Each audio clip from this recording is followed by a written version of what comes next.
Buenos días a todos, bienvenidos a una nueva edición de Córdoba New, donde les traemos las noticias más relevantes sobre la actualidad de nuestra ciudad y de todo el mundo. Arrancamos con una jornada fresca pero soleada, con solamente 5 grados de temperatura. Actualmente es de 12 y se estima una máxima de 19 grados. Estos son los principales títulos del día.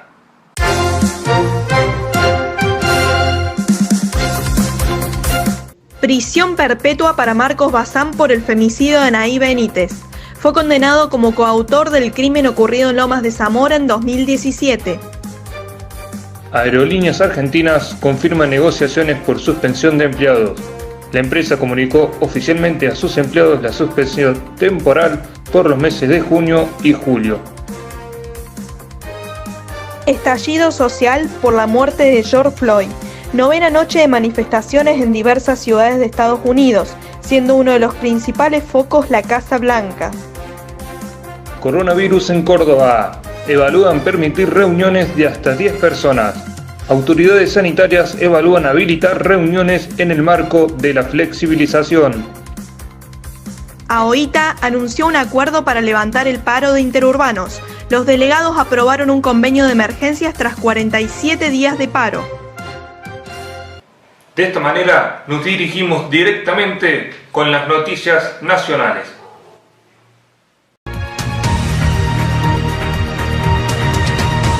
Después de casi 3 años del femicidio de Anaí Benítez, finalmente, tras muchas idas y vueltas, fue condenado el femicida Marcos Esteban Bazán. El femicida de Anaí Benítez, Marcos Bazán, fue condenado a prisión perpetua por el secuestro y asesinato del adolescente de 16 años tras estar desaparecida por una semana. Anaí fue vista por última vez el 29 de julio de 2017 cuando salió de su casa de Parque Barón en Lomas de Zamora. El 4 de agosto, su cadáver fue encontrado desnudo, con lesiones cortantes y golpes en la cabeza. La hipótesis de la Fiscalía es que Anaí conocía a Bazán por sus intereses en común y aprovechando esto, el imputado la secuestró, la retuvo en su casa, la drogó con burundanga y ahí fue violada por Villalba, quien no pudo ser juzgado por sufrir problemas psiquiátricos. Los acusados decidieron asesinarla para ocultar los delitos que habían cometido. Luego de las suspensiones de empleados de aerolíneas, comenzó un nuevo problema entre sindicalistas aeronáuticos y el presidente del grupo Aerolíneas, Pablo Serliani. Aerolíneas comunicó oficialmente a sus empleados la suspensión temporal por los meses de junio y julio de una parte del personal, debido al cese casi total de las operaciones por la cuarentena y a la disminución de los ingresos en la compañía. El presidente del Grupo Aeronáutico Nacional, Pablo Serliani, justificó la medida al informar que los ingresos de la compañía cayeron un 97% en el marco de la pandemia del coronavirus. Serliani destacó que, como bien dice la ley, aquellos trabajadores y trabajadoras que sean alcanzados por estas medidas recibirán una compensación no remunerativa, cuyo monto será uno de los aspectos a acordar con las organizaciones gremiales. A su vez, los sindicatos aeronáuticos criticaron la medida y anticiparon que no aceptarán condicionamientos de tipo salarial. Muchas gracias, Pablo, por la información. Ahora vamos con las noticias internacionales.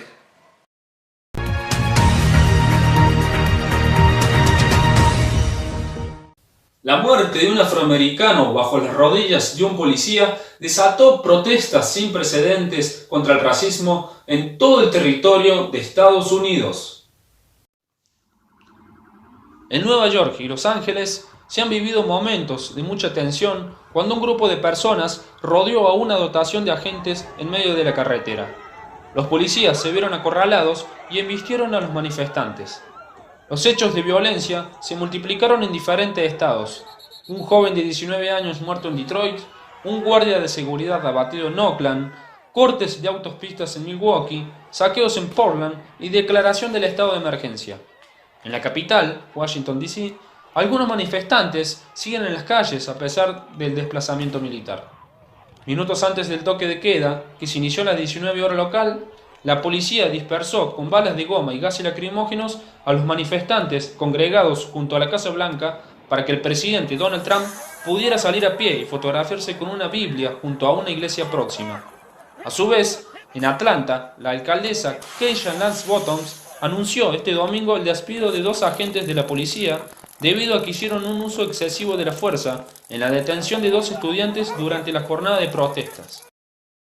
Llegó el momento de ir a las calles de nuestra ciudad. Le vamos a dar paso a nuestra movilera Ana Solari para que nos cuente sobre la situación que viven los comercios de nuestras galerías, que abrieron las puertas nuevamente desde la semana pasada. Buen mediodía, Ana, ¿cómo estás? Hola Lautaro, buen mediodía. En medio de esta crisis, en el ámbito de los comercios, nos encontramos aquí en el pasaje Muñoz para conversar con Romina, una empleada de este local, para que nos pueda comentar cómo se está viviendo la situación. Bueno, Romina, buenos días. Buen día. ¿Cómo estás? ¿Cómo te va? Bueno, ¿cómo han hecho en estos 2 meses para afrontar los gastos teniendo el local cerrado, no? Y lamentablemente el primer mes fue el más difícil. Ahora con el tema de la reapertura, porque a principios de mayo pudimos abrir, sucedió lo del Mercado Norte, que tuvimos que volver a cerrar y bueno, lamentablemente ahora hoy en día por suerte podemos abrir y podemos trabajar. Obviamente que cuesta un poco, está difícil la cosa, la gente no tiene plata, pero bueno, de a poquito yo creo que vamos a ir mejorando. Lo bueno de esto que está sucediendo, creo que la gente está tomando conciencia, porque la gente por lo menos que viene acá al local usa barbijo, se limpia los pies antes de ingresar, usa el alcohol en gel, que eso está buenísimo. Pero bueno, la parte, digamos, de afrontar la parte económica, hubo una reducción porque no teníamos movilidad hasta acá, hasta el local, porque estuvo cerrado. Pero bueno, esperemos que ahora mejore, ¿no? Y con el tema de los precios, ¿cómo han hecho? ¿Se mantienen más o menos antes de la cuarentena o han aumentado? Han aumentado un poco, sí, en eso sí, han aumentado un poco. Obviamente tratando de, considerando que la gente no tiene dinero, tratamos de amoldarnos un poco a la situación. Pero sí han aumentado un poquito los precios. Bueno, Romina, muchas gracias y espero que esto mejore pronto para que la gente, bueno, pueda Ojalá volver a que la sí. normalidad. Para todos, un bien para todos. Bueno, gracias. Bueno, muchísimas gracias. Seguimos con vos, Lautaro, gracias. Muy bien, continuamos con las noticias locales.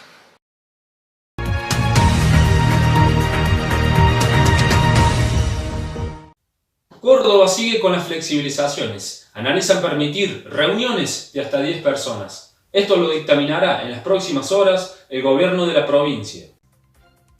El ministro de Salud, Diego Cardoso, dijo en nombre de las autoridades sanitarias de Córdoba que se está evaluando habilitar reuniones de hasta 10 personas en el marco de la flexibilización de actividades vedadas por el aislamiento social. Si las cosas se mantienen como están, si mantenemos el indicador que marca la tendencia de la patología estable y en descenso, le doy la tranquilidad a los cordobeses de que vamos a ir por la apertura de las reuniones familiares de hasta 10 personas. Lo vamos a ir evaluando, sostuvo el ministro. Recordemos que para ir rehabilitando actividades, la tasa de contagio debe ser inferior a 1,0 y que luego de promediar 1,05 en mayo en la provincia, en los últimos días descendió a 0,91. Todo parece indicar que el conflicto de Agüita con los choferes llegará a su fin y que a partir de este fin de semana volverán a circular los colectivos interurbanos en Córdoba. Tras una nueva reunión de la comisión directiva del sindicato con las empresas de transportes interurbanos, los trabajadores resolvieron aprobar por unanimidad un convenio de emergencia con el fin del sostenimiento de los puestos de trabajo y la actividad productiva. De efectivizarse los ítems acordados, los interurbanos volverían a transitar el próximo fin de semana, ya que los choferes se comprometieron a volver a trabajar luego de recibir el pago de salarios atrasados. El acuerdo comprende un reconocimiento del 100% de los haberes del mes de marzo y del 75% en concepto de prestación no remunerativa de los haberes de abril y mayo. Hasta aquí la información en Córdoba News. Nos reencontramos mañana a las 12. Muchas gracias como siempre. Que la pasen bien.